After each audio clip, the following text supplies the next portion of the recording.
यहाँ से स्टार्ट करेंगे। जो हमारा दृष्टि का मेंटरशिप नंबर टेस्ट 31 है, ठीक है। तो 31 नंबर टेस्ट देखेंगे। इसका जो हमारा क्लास टेस्ट ये होता है, राइट। तो इसके में जो हमारा टेस्ट है इसमें 20 क्वेश्चन होते हैं, ठीक है। जो हमारा क्लास टेस्ट कराया था मेंटरशिप का, इसमें 20 क्वेश्चन होते हैं। तो यहाँ पे 20 क्वेश्चन जो काफ़ी अच्छे क्वेश्चन यहाँ पर होते हैं, जो यहाँ पर मेंटरशिप के होते हैं, ठीक है। तो स्टार्ट करते हैं पहले क्वेश्चन से। पहला क्वेश्चन है, नमो ड्रोन दीदी योजना के संबंध में निम्नलिखित कथनों पर विचार करना है। ये योजना कृषि सेवाओं के लिए महिला एवं स्वयं सहायता जो समूह होते हैं, सेल्फ हेल्प ग्रुप होते हैं, उनको ड्रोन उपलब्ध करवाती है। पहला हमारा स्टेटमेंट करेक्ट हो जाएगा। दूसरा, सरकार ड्रोन की खरीद के लिए 50% वित्तीय सहायता यहाँ पर प्रदान करती है, ठीक है। 50% नहीं होगा, ये 80% यहाँ पर इसको सरकार कवर करती है, इसको वित्तीय सहायता के लिए, ठीक है। तो गलत हो गया दूसरा। तीसरा, इसमें महिला एवं जो सहायता समूह है इसके सदस्यों के लिए अनिवार्य 15 सदस्यीय प्रशिक्षण कार्यक्रम शामिल है, राइट। तीसरा क्या होगा? तीसरा हमारे यहाँ से इसका करेक्ट हो जाएगा, ठीक है। पहला करेक्ट है और आपका तीसरा करेक्ट है, तो आंसर क्या हो जाएगा? आंसर हमारे दो यहाँ से सही होंगे, सी, ठीक है। सेकंड क्वेश्चन, हाल ही में समाचारों में रहा माउंट लोवोटोबी लाकी निम्नलिखित में से किस देश से संबंधित है, राइट। सेकंड जो हमारा बोल रहा है, जो माउंट लोवोटोबी लाकी जो हमारे यहाँ पर जो है, ये हमारा न्यूज़ में रहा है, क्या है ये, ठीक है। ये आपका क्या है और क्यों यहाँ पर रहा है, कहाँ पे न्यूज़ में रहा है, तो आपको बताना है। तो देखो, ये हमारा जो न्यूज़ में था ये इंडोनेशिया में, ठीक है। इंडोनेशिया में हमारा ये जो विस्फोट के कारण, ठीक है, इंडोनेशिया में हमारा जो माउंट ये है, इसके विस्फोट के कारण इसकी सुरक्षा सुनिश्चित करने के लिए आसपास के गाँव को 10,000 से अधिक, ठीक है, 10,000 से अधिक की निवासी से यहाँ पर निकाला गया था इनको, ठीक है। और ये जो हमारा जो लोवोटोबी है ये इंडोनेशिया के पूर्वी नुसा तेंगारा प्रांत में फ्लोरेंस द्वीप पर स्थित है, ठीक है। ये स्ट्रेट ऑफ वोल्केनो और मिस्र जिसको बोलते हैं, मिस्र ज्वालामुखी, और लोवोटोबी हमारा ज्वालामुखी परिसर का हिस्सा है, जिसमें दो आर्सन चोटियाँ शामिल होती हैं, एक तो लोवोटोबी लाकी और एक आपका लोवोटोबी पेरम्पुआन, ठीक है। दोनों चोटियाँ लगभग 1584 मीटर की यहाँ पर ऊंचाई पर स्थित हैं, ठीक है। तो लोवोटोबी जो है लाकी, ये सबसे अधिक सक्रिय है। तो पहला हमारे यहाँ से जो स्टेटमेंट है सेकंड वाला, तो सेकंड का हमारा इंडोनेशिया इसका करेक्ट आंसर हो जाएगा सेकंड क्वेश्चन का, ठीक है। आगे देखते हैं क्वेश्चन नंबर 3। हाल ही में वियतनाम भारत द्विपक्षीय सेना अभ्यास जो है उसके संदर्भ में आपको विचार करना है। पहला, ये द्विसेवा भागीदारी का पहला उदाहरण था जिसमें भारत और वियतनाम की थल सेना एवं वायुसेना शामिल थी, ठीक है। पहला क्या होगा?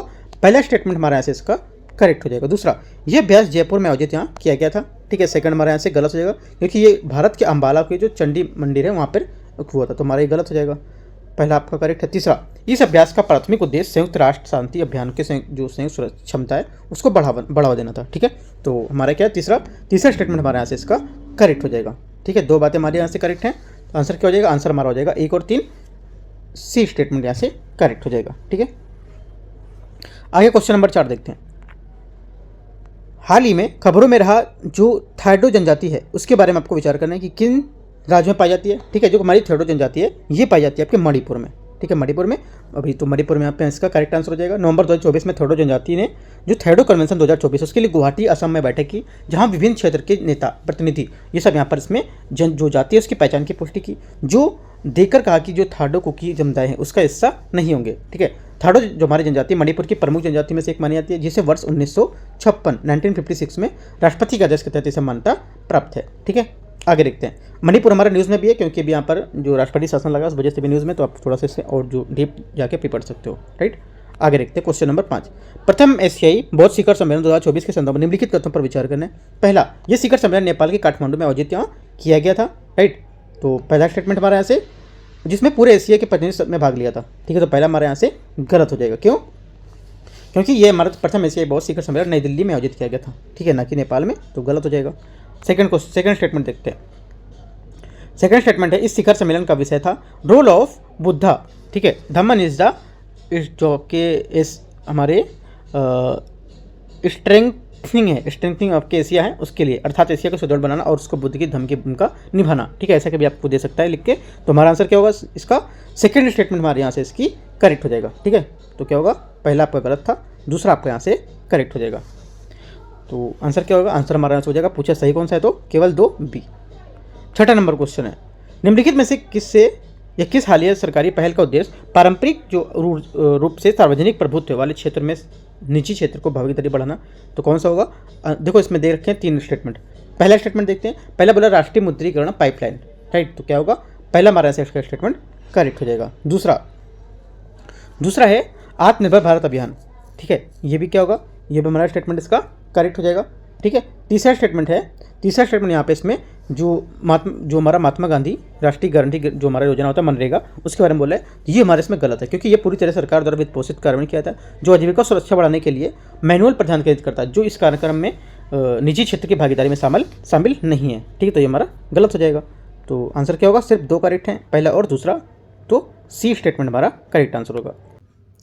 यहाँ से 7वां क्वेश्चन है, इसमें बोला निम्नलिखित में से कथनों पर विचार करना है। एमएसएमई को समर्थन देने में चैंपियंस पोर्टल की भूमिका का सबसे अच्छा वर्णन करता है कौन? ठीक है, तो सबसे अच्छा वर्णन यहाँ पे करता है, जो इसका मतलब सही बात बता रहा है इसमें, ये है एमएसएमई के लिए वन स्टॉप जो शिकायत निवारण प्रणाली है, इसके रूप में काम करना। ठीक है, तो बी हमारे यहाँ से इसका करेक्ट आंसर हो जाएगा। राइट, देखो जो भारत सरकार है, जो हमारी इंडियन गवर्नमेंट है, इसने शुरू किया था जो चैंपियन जो हमारा पोर्टल था स्टार्ट किया था, क्योंकि किया था क्योंकि हमारा उत्पादन और राष्ट्रीय शक्ति है उसको बढ़ाने के लिए आधुनिक जो प्रक्रिया है उसका सृजन और सामंजस्यपूर्ण जो अनुप्रयोग है उसको करने के लिए यहाँ पर स्टार्ट किया था ये। ठीक है, ये पोर्टल हमारा मुख्य रूप से सूक्ष्म और लघु उद्यम जो हमारे एमएसएमई है उसके लिए शिकायत निवारण सहायता के लिए यहाँ पर स्टार्ट किया गया था।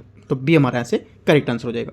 8वां नंबर है, निम्नलिखित में से कौन सी सरकारी योजना का उद्देश्य सूक्ष्म और लघु मध्यम उद्योगों में एमएसएमई की वित्तीय अधिगम में सुधार करना है। ठीक है, तो कौन सा होगा आपको ये बताना। पहला स्टेटमेंट मुद्रा योजना, दूसरा है सूक्ष्म जो हमारी इकाई है उसके लिए ऋण की गारंटी निधि, और डिजिटल इंडिया मिशन। तो करेक्ट आंसर क्या होगा ये पूछा है, तो आंसर हमारा जो 8वें का है ये हो जाएगा आपका। एक तो पहला मुद्रा योजना हमारा इसका करेक्ट आंसर होगा। ठीक है, मुद्रा योजना जो हमारा 8 अप्रैल 2015 को स्टार्ट की गई थी। ठीक है, और इसका 10 साल पूरा हो गया है। ठीक है, इंपॉर्टेंट भी है, याद रखना है आपको। और सूक्ष्म इकाई के लिए ऋण गारंटी जो हमारी निधि है ये भी आपका इंपॉर्टेंट है। ठीक है, ये निधि जो है मुद्रा योजना के अंतर्गत ही सूक्ष्म इकाइयों को दिए जाने वाले ऋण है उसको गारंटी प्रदान करता है, ये भी हमारा करेक्ट हो जाएगा। ठीक है, पहला करेक्ट है, दूसरा करेक्ट है। तीसरा स्टेटमेंट यहाँ से दे रहा है, तीसरा क्या दे रखा है? तीसरा दे रखा है digital India mission. Digital India mission जो हमारा है ये यहाँ से हमारा गलत स्टेटमेंट हो जाएगा, क्योंकि ये हमारा जो मिशन था 1 जुलाई 2015 को स्टार्ट किया गया था। इस पहल का उद्देश्य हमारा जो है भारत को डिजिटल रूप से सशक्त समाज और इकोनॉमी जो है वो उसमें विकसित करना। हालांकि यह मुख्य रूप से डिजिटल बुनियादी और संरचना डिजिटल जो है उसकी साक्षरता और डिजिटल रूप में सेवा जो देने के लिए केंद्रित होता है। ठीक है, यह डिजिटल भुगतान, ई कॉमर्स और ऑनलाइन जो हमारी सेवाएं उसको विवरण है उसको बढ़ाकर और हमारा एमएसएमई है उसको अप्रत्यक्ष रूप से लाभान्वित करता है, जिससे बाजार तक पहुंच हमारी प्रचलित संख्या में बढ़े। ठीक है, तो हमारे जो इसके लिए उद्देश्य होंगे हमारे, एक सिर्फ आपका मुद्रा योजना और एक होगा सूक्ष्म जो हमारी इकाई को लेकर गारंटी योजना ये। ठीक है, तीसरा यहाँ से हमारा इसका नहीं होगा। राइट, तो आंसर क्या हो जाएगा? आंसर सिर्फ हमारा होगा 1 और 2, ए नंबर स्टेटमेंट यहाँ से करेक्ट हो जाएगा। राइट, आगे देखते हैं। आगे हमारा यहाँ से 9वां नंबर क्वेश्चन देखते हैं। यहाँ से पहला स्टेटमेंट है एमएसएमई के लिए उद्यम जो हमारे पंजीकरण पोर्टल है इसके संबंध में निम्नलिखित कथनों पर विचार करना है। ये जीएसटी और पैन डेटा को जोड़कर एमएसएमई पंजीकरण की प्रक्रिया को सरल बनाता है। राइट, 9वें का पहला स्टेटमेंट क्या हो जाएगा? पहला स्टेटमेंट हमारे यहाँ से इसका करेक्ट हो जाएगा। ठीक है, क्योंकि जो उद्यम पंजीकरण है इसकी पूरी प्रक्रिया ऑनलाइन के जो है उसके माध्यम से कागज रहित होता है जो। ठीक है, ये पंजीकरण के लिए केवल आधार संख्या की आवश्यकता होती है। उसमें उद्यम पोर्टल में स्वचालित रूप से सरकारी डेटाबेस निवेश और टर्नओवर है पैन जो जीएसटी लिंक है वो विवरण यहाँ पर प्राप्त करता है। ठीक है, आपसे क्वेश्चन ऐसे भी आप पूछ सकता था कि स्टेटमेंट 2 स्टेटमेंट थे, तीसरा स्टेटमेंट ये भी रख सकता था। यहाँ पर ये बोल सकता था कि जो ये हमारी पेपरलेस प्रक्रिया है इसमें केवल आधार कार्ड और पैन, इसमें आधार कार्ड के साथ साथ पैन कार्ड की भी आवश्यकता होती है। ठीक है, तो आपका गलत हो जाता, यहाँ पर सिर्फ आधार कार्ड की ही जरूरत होगी। राइट, ये बात एक्स्ट्रा पॉइंट आपको याद रखना है। तो पहला हमारा करेक्ट हो गया। दूसरा, एमएसएमई है तो सरकारी लाभ प्राप्त करने के लिए उद्यम पोर्टल पंजीकरण अनिवार्य करना है। ठीक है, सेकंड क्या होगा? सेकंड भी हमारे यहाँ से करेक्ट हो जाएगा। दोनों बातें हमारी एमएसएमई के उद्यम के पोर्टल के बारे में एकदम करेक्ट हैं। आंसर क्या हो जाएगा? सी यहाँ से करेक्ट आंसर है।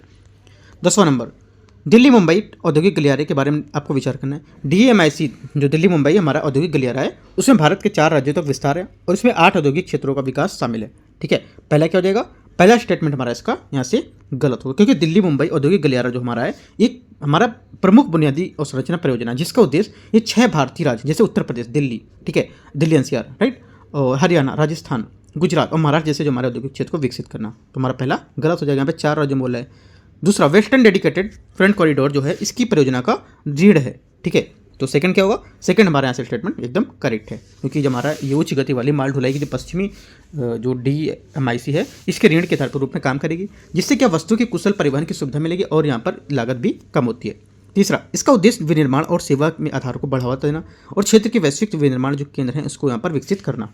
तीसरा भी हमारे यहाँ से करेक्ट होगा। तो हमारे 2 स्टेटमेंट करेक्ट हैं, 2 और 3। पूछा क्या है? पूछा कौन सा सही है, तो 2 और 3 हमारे यहाँ से करेक्ट स्टेटमेंट हो जाएंगे। यहाँ से 11 नंबर क्वेश्चन, निम्नलिखित में से कौन सा राज्य पूर्वी तट के आर्थिक गलियारे में ईसी का हिस्सा नहीं है? तो करेक्ट आंसर हमारा हो जाएगा तेलंगाना।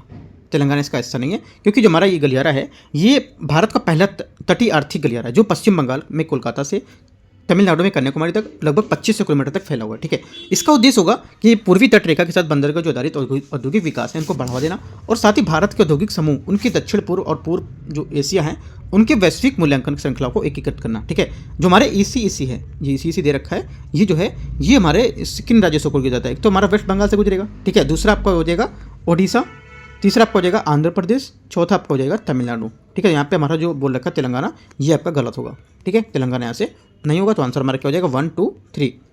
तो पूछा है कौन सा हिस्सा नहीं है, तो हमारा आंसर हो जाएगा ये तमिलनाडु, सी हमारा करेक्ट आंसर हो जाएगा। 12 नंबर देखते हैं। भारत में विशेष आर्थिक जोन जो बोलते हैं स्पेशल इकोनॉमिक जो क्षेत्र होता है हमारा ये जोन, इसके संदर्भ में आपको विचार करना है। ये वे क्षेत्र हैं जिन्हें कर और व्यापार अनुकूल प्रोत्साहन देकर निर्यात को बढ़ावा देने के लिए नामित किया गया था। ठीक है, जो 12 नंबर क्वेश्चन है इसका पहला स्टेटमेंट हमारे यहाँ से करेक्ट हो जाएगा। दूसरा, भारत में केवल निजी कंपनियों को ही विशेष आर्थिक क्षेत्र में यहाँ पर विकसित करने और संचालित करने की अनुमति मिली है। ठीक है, सेकंड क्या होगा? सेकंड हमारे यहाँ से गलत हो जाएगा, क्योंकि भारत में सेज को केंद्र सरकार और राज्य सरकार की निजी कंपनियां या सार्वजनिक ये भागीदारी जो है उनके सहित विभिन्न संस्थाओं द्वारा विकसित संचालित किया जाता है। ये समावेशी दृष्टिकोण के विकास के लिए यहाँ पर भागीदारी को प्रोत्साहन करता है। ये बोला केवल निजी कंपनियों को ही दिया, ऐसा कुछ नहीं है। ठीक है, तो हमारा सेकंड गलत हो गया, पहला करेक्ट है। तीसरा, इन इकाइयों को अपने उत्पादन का 50% घरेलू बाजार में बेचना होता है। ठीक है, बेचना होगा। तीसरा हमारा गलत है, क्योंकि इन उत्पादों का जो बोल रहा है 50% घरेलू स्तर पर बेचना चाहिए। यहाँ पर जो इकाइयाँ हैं इनके मुख्य रूप से जो निर्यात उन्मुख है उनके 5 वर्षों में संचयी रूप से सकारात्मक निवल विदेशी मुद्रा की आय होती है, उसको प्राप्त करने की आवश्यकता होती है। ठीक है, जब घरेलू जो टैरिफ होते हैं डेटा उत्पाद ये बेच सकते हैं, ऐसी बिक्री में पूर्ण सीमा शुल्क लागू आयात नीति के अधीन होता है। ऐसा कोई आदेश नहीं है कि यहाँ पर वो 50% उत्पादन घरेलू स्तर पर बेचें, कोई यहाँ पर लिमिट नहीं है। तो भैया हमारा गलत हो गया। आंसर क्या हो जाएगा? सिर्फ 12th का पहला स्टेटमेंट हमारे यहाँ से करेक्ट हो जाएगा। तो आंसर क्या हो जाएगा 12 नंबर का? 12 का ए यहाँ से हमारा करेक्ट आंसर हो जाएगा। 13 नंबर देखते हैं। औद्योगिक विकास समर्थन देने के लिए भारत में स्थापित पहला विकास बैंक निम्नलिखित में से कौन सा था? भारत में पहला जो विकास बैंक था हमारा, ये करेक्ट आंसर हो जाएगा भारतीय औद्योगिक वित्त निगम। ठीक है, IFCI हमारा इसका यहाँ से करेक्ट आंसर हो जाएगा 13 का ए। ठीक है, वर्ष 1948। ठीक है, 1948। ठीक है, 1948 में भारतीय जो हमारी औद्योगिक वित्त निगम है इसका पहला विकास बैंक था, जिसका उद्देश्य औद्योगिक विकास में तेजी लाना। तो आंसर हमारा ए यहाँ से करेक्ट हो जाएगा। अगला देखते हैं, 13 हो गया। 14 नंबर, निम्नलिखित में से कौन सी भारतीय परियोजना या गलियारा बहु मॉडल जो परिवहन प्रणाली उसको बढ़ावा देता है? ठीक है, कौन सा होगा? करेक्ट आंसर हो जाएगा 12 नंबर का। एक तो पहला जिसमें दिल्ली मुंबई औद्योगिक गलियारा शामिल है, DMIC। ठीक है, दूसरा कौन सा होगा? दूसरा यहाँ से हमारा हो जाएगा सागरमाला परियोजना। ये भी क्या है? ये हमारी भारतीय परियोजना का गलियारा के जो बहु मॉडल जो परिवहन है उस प्रणाली को बढ़ावा देगा। ठीक है, तीसरा जो हमारा है भारतमाला, सागरमाला, भारतमाला और आपका दिल्ली मुंबई जो हमारा गलियारा DMIC, ये तीनों यहाँ पर इसमें शामिल होंगे। ठीक है, तो आंसर क्या हो जाएगा? आंसर हमारा यहाँ से हो जाएगा इसका 1 2 3 डी हमारा स्टेटमेंट यहाँ से करेक्ट है। काफ़ी इंपॉर्टेंट क्वेश्चन है 14, याद रखना है आपको। 15 नंबर देखते हैं। राष्ट्रीय विनिर्माण नीति 2011 के संदर्भ में निम्नलिखित कथनों पर विचार करना। विनिर्माण क्षेत्र में 100 मिलियन नौकरियां सृजित करना है। तो पहला स्टेटमेंट ये बोल रहा है। ठीक है, तो पहला यहाँ से क्या हो जाएगा? पहला स्टेटमेंट हमारे यहाँ से इसका जो रहेगा ये करेक्ट है। ठीक है, दूसरा, वर्ष 2022 तक विनिर्माण में सकल घरेलू उत्पाद का लगभग 33% हिस्सा प्राप्त करना है। ठीक है, जहाँ पर किसके बोला है? जो विनिर्माण को लेकर बोला है। ठीक है, तो ये बोला है 33% प्राप्त करना है। 33% नहीं बढ़ना है, ये 25% तक बढ़ाना है। ठीक है, कितना? 25%, ना कि 33। तो हमारी गलत हो गया सेकंड स्टेटमेंट। तीसरा, सतत आधारित जो प्रौद्योगिकी हैं इसको बढ़ावा देना। राइट, ये क्या हो जाएगा? तीसरा स्टेटमेंट हमारे यहाँ से इसका करेक्ट होगा। ठीक है, इसको यहाँ पर बढ़ावा देना, तो तीसरा हमारा सही है। तो आंसर क्या हो जाएगा? आंसर हमारा हो जाएगा पहला और तीसरा यहाँ से हमारा करेक्ट है। 1 और 3 यहाँ से करेक्ट आंसर हो जाएंगे। ठीक है, देखो इसमें यहाँ पर जो कौशल विकास है, इसमें क्वेश्चन एक स्टेटमेंट और दे सकता था कि जो कौशल विकास है इसके तहत यहाँ पर जो प्रौद्योगिकी है उनकी मांगों को पूरा करने के लिए यहाँ पर क्षमता को बढ़ाया जाएगा। ये भी हमारा स्टेटमेंट चौथा सही होता अगर यहाँ पर देता तो। ठीक है, तो आंसर क्या हो जाएगा? आंसर हमारा हो जाएगा 1 और 3 सी नंबर। आगे देखते हैं, 15 हो गया। 16 नंबर, निम्नलिखित में से कौन सा उद्योग भारत के मुख्य उद्योग के रूप में वर्गीकृत है? ठीक है, तो करेक्ट आंसर क्या हो जाएगा? करेक्ट आंसर हमारा हो जाएगा एक तो आपका विद्युत हो जाएगा। ठीक है, भारत के जो मुख्य उद्योग हैं उनके लिए आर्थिक ढांचे के लिए महत्वपूर्ण होता है, जो कि विभिन्न क्षेत्रों के लिए प्राथमिक चालक के रूप में काम करते हैं। 8 मुख्य उद्योगों का सूचकांक के हिसाब से यहाँ पर इन क्षेत्र के जो प्रदर्शन है उनकी निगरानी करते हैं, जो सामूहिक रूप से हमारे औद्योगिक उत्पादन सूचकांक में 40% के करीब यहाँ पर भार और प्रतिनिधित्व का हिस्सा करते हैं। ठीक है, तो इनमें से देखो कौन कौन से हमारे जो 8 प्रमुख उद्योगों में शामिल हैं। एक तो कोयला, कच्चा तेल, ठीक है, और प्राकृतिक गैस। कोयला, कच्चा तेल और प्राकृतिक गैस, राइट, और यहाँ पर आपका हो जाएगा रिफाइनरी उत्पाद, उर्वरक, इस्पात, सीमेंट, ये सब यहाँ पर, ठीक है।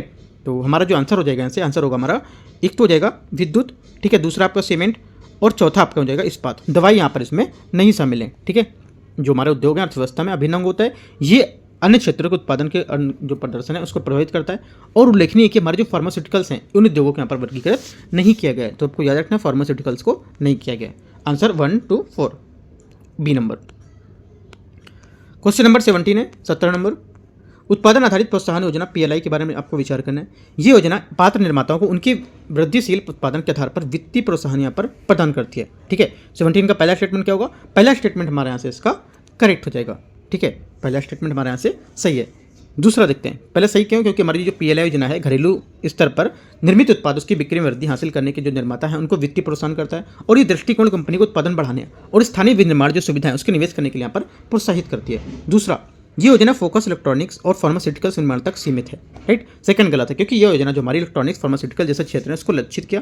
हालांकि बाद में इसका विस्तार 14 प्रमुख क्षेत्रों में शामिल करने के लिए किया गया था, जिसमें ऑटोमोबाइल्स, कपड़ा, व्हाइट गुड्स, नवीकरणीय, ठीक है, ऊर्जा। इस व्यापक समावेशन में उद्देश्य जो विभिन्न उद्योग हैं उनके जो भारत में विनिर्माण के आधार है उनको मजबूत करना या शामिल किया गया था, ठीक है। तो सेकंड वाला स्टेटमेंट हमारा गलत होगा। ये बोला इसका फोकस होगा इलेक्ट्रॉनिक्स और फार्मास्यूटिकल्स सीमित है। देखो इस तक सीमित नहीं था, मैंने आपको बताया सीमित यहाँ तक नहीं, क्योंकि यहाँ पर बहुत सारे क्षेत्र जैसे कि ऑटोमोबाइल्स, कपड़ा, व्हाइट्स गुड, ठीक है, ये आपको और यहाँ पे बढ़ाने पड़ेंगे, इतना सीमित नहीं होगा, तो गलत हो जाएगा ये। तीसरा, ये योजना आत्मनिर्भर भारत पहल का एक अभिन्न अंग है। तीसरा हमारे यहाँ से करेक्ट है, क्योंकि जो हमारी ये योजना है आत्मनिर्भर भारत पहल की आधारशिला है, जिसका उद्देश्य भारत में जो हमारा आयात निर्भरता उसको कम करना और घरेलू उत्पादन को बढ़ावा देना, ठीक है। तो आंसर हमारा 1 और 3 यहाँ से करेक्ट हो जाएगा, बी 17 का। 18 नंबर देखते हैं, 18 नंबर। शून्य दोष या शून्य प्रभाव JDD प्रमाणु योजना के प्राथमिक उद्देश्य क्या होगा? इसका प्राथमिक उद्देश्य होगा ये जो न्यूनतम हमारे पर्यावरणीय प्रभाव इसके साथ के गुणवत्ता और जो हमारी विनिर्माण है उसको सुनिश्चित करना, ठीक है। ये हमारे यहाँ से इसका करेक्ट आंसर हो जाएगा। शून्य दोष या शून्य प्रभाव जो हमारे प्रमाणु योजना होती है भारत सरकार की एक पहल होती है। आपसे बोलेगा हमारी स्टेट गवर्नमेंट इसका 50% पहल इसकी रहती है और 50% आपकी सेंट्रल गवर्नमेंट, तो ऐसा कुछ नहीं है, सिर्फ भारत सरकार की पूरी पहल है, जिसका उद्देश्य है कि सूक्ष्म एवं लघु मध्यम उद्योगों में निर्मित उत्पाद की गुणवत्ता पर्यावरणीय स्थिरता को बढ़ावा देना, ठीक है। तो पहला हमारा स्टेटमेंट यहाँ से करेक्ट हो जाएगा। 19 नंबर देखते हैं, निम्नलिखित में से कौन सी पहल विश्व बैंक साझेदारी माध्यम से MSME को उनकी उत्पादकता के प्रतिस्पर्धात्मक में सुधार करने के लिए पर समर्थन देती है? करेक्ट आंसर हो जाएगा 19 का, ये हो जाएगा जो रैंप कार्यक्रम है ये, ठीक है। देखो MSME जो हमारी निष्पादन वृद्धि के लिए एक रैंप कार्यक्रम है, भारत सरकार और विश्व बैंक के बीच में यहाँ पर सहयोग से पहले से स्टार्ट किया गया था, जिसे सूक्ष्म लघु और मध्यम उद्यम जो होते हैं उसकी उत्पादकता और प्रतिस्पर्धा बढ़ाने के लिए यहाँ पर ये शुरू किया गया था। तो डी हमारे से करेक्ट आंसर हो जाएगा रैंप कार्यक्रम। ये भी पूछ सकता था रैंप कार्यक्रम है इनमें से कौन कौन भाग ले रहा है, जैसे कि आपसे बोलेगा ये बोलेगा कि ये विश्व बैंक द्वारा यहाँ पर इसके सहयोग की पहल है, तो क्या गलत हो जाएगी, क्योंकि भारत सरकार और विश्व बैंक दोनों की पहल है ये, ठीक है। तो आंसर हमारा डी यहाँ से करेक्ट आंसर हो जाएगा। आगे देखते हैं, लास्ट क्वेश्चन हमारा 20 नंबर। राष्ट्रीय निवेश और विनिर्माण क्षेत्र उसके संबंध में विचार करना है। वे विशेष रूप से निर्यातोन्मुख उद्योग के लिए आरक्षित हैं, ठीक है। 20 का हमारा क्या हो जाएगा? पहला स्टेटमेंट यहाँ से इसका गलत है, क्योंकि विशेष आर्थिक जोन होती है ये विपरीत जो हमारे मुख्य रूप से निर्यात जो गतिविधियाँ उस पर ध्यान केंद्रित करते हैं और घरेलू अंतर्राष्ट्रीय जो दोनों बाजार हैं उसकी आवश्यकताओं को पूरा करने के लिए डिजाइन करता है, ठीक है, ना कि इनके जो नवोन्मुख उद्योग हैं उनको आरक्षित करने के लिए। तो गलत हो गया। केंद्र और राज्य सरकारें संयुक्त रूप से NIMZ मतलब राष्ट्रीय विनिर्माण जो क्षेत्र हैं इसके बुनियादी अवसंरचना के निर्माण के लिए वित्त पोषण मुहैया कराती हैं, मतलब इसको फंड मैनेज करती हैं, ठीक है। सेकंड क्या होगा? सेकंड बात हमारे यहाँ से करेक्ट है, राइट, क्योंकि जो हमारे NIMZ है इसके विकास में केंद्र और राज्य सरकार के बीच सहयोगात्मक प्रयास शामिल होता है, ठीक है, केंद्र और राज्य के बीच। आपसे बोलेगा ये सिर्फ केंद्र सरकार देता है, तो क्या गलत हो जाएगा? पॉइंट अच्छे से याद रखना क्या बोल रहा है, राइट। आंसर क्या होगा हमारा? बी यहाँ से करेक्ट आंसर हो जाएगा 20 का, ठीक है। तो इस टाइप से जो मैंने 20 क्वेश्चन थे मैंने आपको यहाँ पर करा दिए, राइट। और जो हमारा 30 जो हमारा 1 टेस्ट है 31 जो मैंने आपको करा दिया, 32 टेस्ट रहेगा वो भी मैं कुछ टाइम में लेके आऊँगा। उससे पहले जो हमारा सोशल इशू के मैगजीन चलिए PT 365 वो भी कवर कर सकते हैं, ठीक है। और यहाँ पर अभी जो डेली टारगेट चल रहा है ये आपको अगर एग्जाम दे रहे हो 2025 का तो बहुत जरूरी इसको फॉलो करना, ठीक है। मैं आपको चला रहा हूँ, अभी करीब आज 6वां दिन हो गया है, ठीक है। अभी भी आप जोड़ते हो तो कोई मतलब हुआ नहीं, आप उसको भी कवर कर जाओगे अगर अच्छे से कवर करते हो तो 6 दिन का भी टारगेट मैंने करा चुका हूँ। रोज टारगेट मिलता है कि आपको पढ़ना है, कौन कौन से टॉपिक कवर करने हैं, तो मैं आपको अच्छे से जो इंपॉर्टेंट टॉपिक होते हैं उसे आपको हाईलाइट करा रहा हूँ, ठीक है। बाकी कुछ डाउट रहता है आप नीचे कमेंट में पूछ सकते हो और टेलीग्राम पे लिंक मैं आपको यहाँ से शेयर कर रहा हूँ, right. All the best, thank you.